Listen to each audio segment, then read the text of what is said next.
జగన్ రెడ్డి గారి దగ్గరికి నెల్లూరు జిల్లా సిరికా సంబంధించి విజయసాయి రెడ్డి గారు వెళ్ళారు. నెలకి 20 కోట్ల రూపాయలు ఇచ్చేటట్టు ఇస్తాం అన్నారు. ఒక నెల జరిగింది. మిథున్ రెడ్డి గారు వెళ్ళారు. నెక్స్ట్ కాగితం తీసుకొని లెక్కలు చూపించి 20 కోట్లు కాదు నేను 35 కోట్లు ఇస్తాను అన్నారు. వెంటనే సాయిరెడ్డి గారిని పిలిచి మిథున్ రెడ్డి 35 కోట్లు ఇస్తాను అంటున్నాడు, అతనికి ఇచ్చేద్దామని. సాయిరెడ్డి ఏం చేశాడు, వెంటనే కాదు అదేదో నేనే ఇస్తాను, 30 నేనే ఇస్తాను అనే పరిస్థితి. అంటే ఎక్కడా కూడా మాట దప్పనం మరో దప్పనం అంటాడు కదా. ఒక్కటి వంశీ గారు మన కాడికి ఎవరైనా వచ్చారు, ఒక సాయం అడిగారు, సాయం చేసిన దానికి వాళ్ళు వ్యాపారస్తులు అయితే మనకు ఏదైనా సాయం చేస్తా ఉన్నారు. ఓకే, తీసుకోకుండా చేస్తే వెళ్ళండి, లేదు తీసుకొని చేసినా సంతోషం. కానీ చేసిన తర్వాత ఇంకా వ్యాపారంతో నీకే సంబంధం? మళ్ళీ పక్క రోజు అదే పరిస్థితి. ఇసుక విషయంలో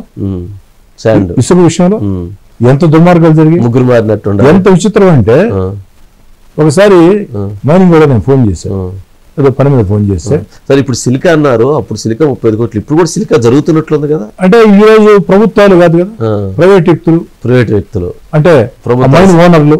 అప్పుడేంటి మైన్ ఓనర్లు మొత్తం కలిపి కట్టాలి, మైన్ ఓనర్లకి నామినల్ డబ్బులు పెట్టి మొత్తం దోసుకునేవాళ్ళు. క్వాడ్జ్ కూడా అంతే. క్వాడ్జ్ ఎంత దుర్మార్గం అంటే వంశీ గారు పోరాడారు కదా,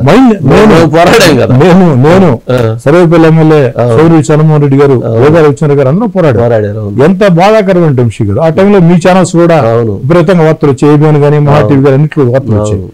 ఎంత గౌరవం అంటే పాపం క్వాడ్జీ నమ్ముకొని చాలా మంది ఉండేవాళ్ళు. క్వాడ్జీ రేట్ లేదు, అయినా లీజులు పెట్టుకుంటూ ఉండేవాళ్ళు. తీరా క్వాడ్జీకి మంచి రేట్ వచ్చింది, అంటే 100 times రేట్స్ పెరిగాయి ఒక్కసారి. పాపం వాళ్ళందరూ కూడా ఈ డబ్బంతా ఏం చేసుకోవాలా, హైదరాబాద్ ఇల్లు కొనాలన్నా, బెంగళూరు ఇల్లు కొనాలన్నా, నెల్లూరు మౌంట్ రోడ్ కొనాలన్నా, ఏ కార్లు కొనాలా, పాపం వస్తున్నాయి. వెంటనే గద్దల్లా పోలేరు. నీ ఓనర్ నువ్వు, నీ కాడికి వస్తారు, నీకు 30,000 రూపాయల దాకా టన్ తీసుకుని ఉండవు, నీకు 2,000 ఇస్తాం. అదే నాది కదా, నీది కాదు, మాదే అట్లయితే చేస్తాం. లేదు నువ్వు ఎత్తాలంటే వెంటనే పోలీసు వాళ్ళు వస్తారు, నీకు అన్ని పర్మిషన్లు ఉన్నా ఎత్తేదానికి లేదు, నేను ఎత్తుకోవాలా 30,000 రూపాయలు. ఇట్లా నిలువు దోపిడి అంటే షోలో సినిమా వచ్చింది చిన్నప్పుడు, హిందీ సినిమా. ఆ పాప బందిపోట్లు దొంగలు నేరుగా వచ్చేసి ఓళ్ళ మీద పడి ఆ రైతుల పంటలన్నీ వెళ్ళిపోయేవాళ్ళు. ఆ విధంగా 6 కాలం కష్టపడి రైతులు పంట పండిస్తే తెరా పంట చేతికి వచ్చిన తర్వాత ఆ బండిపోట్లు ఏ విధంగా తీసుకుపోయారో ఆ విధంగా వీళ్ళు దోపిడీ చేసిన పరిస్థితి. ఇవన్నీ కూడా దుర్మార్గాలు దండిగా ఉన్నాయి. 1 కాదు, 2 కాదు, 3 కాదు. అన్నారు కదా మా కవి శ్రీశ్రీ చెప్తాడు, కాదేది కవితకి అనర్హం అని చెప్పని. అర్థం కదా. ఆ విధంగా అనేక రకాల దోపిడీల్లో ఈ విధంగా కూడా ఉంటుందా అని ఆలోచన. ఇట్లా కూడా చేయొచ్చా? 1 కాదు, 2 కాదు, 3 కాదు. దోపిడీలకి భారతదేశంలో కాదు ప్రపంచంలోనే ఒక కేస్ స్టడీ చేయాలంటే, అంటే అవినీతి ఏ విధంగా ముఖ్యమంత్రులు చేయొచ్చు అన్న కేస్ స్టడీ తీసుకోవాలంటే జగన్ గారి పరిపాలనని కేస్ స్టడీ కింద తీసుకుంటే దీన్ని అంతర్జాతీయ స్కూళ్ళలో కూడా కళాశాలల్లో కూడా ఒక పాఠంగా చేయొచ్చు. ఆల్రెడీ పెట్టేట్టు ఉన్నారు కదా ఆక్స్ఫర్డ్ యూనివర్సిటీలో ఏదో కరప్షన్ మీద. నా దృష్టికి రాలేదు, సిఐడి కేసులకు సంబంధించి పెట్టినట్టు నా దృష్టికి రాలేదు, పెట్టి ఉండొచ్చు అటువంటి పరిస్థితి. అది ఇదేం తేడాల, ఎక్కడదక్కడ ఎవరు ఎక్కువ ఇస్తామంటే మాటలే కట్టుబాట్లే. వాళ్ళు జగన్ రెడ్డి గారు చెప్తుంటారు మాట తప్పని మడవ తప్పనని. రోజు 3 సార్లు మాట తప్పి 6 సార్లు మడవ చెప్తాడు.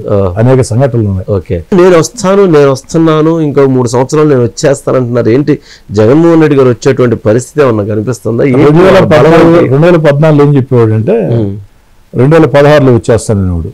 16లో ఎట్టొస్తావా అని అడిగితే లేదు బీజేపీకి టీడీపీకి తగలబడద్ది, వాళ్ళు బర్తరఫ్ చేస్తారు, నేను వచ్చేస్తాను అని చెప్పాను. అదే ఎమ్మెల్యేలు మొత్తం టచ్ లో ఉన్నారని చెప్పారు. లాస్ట్ ఎమ్మెల్యే ఇటు నుంచి అటు పోయాల్సింది తప్ప అటు నుంచి చుట్టాల.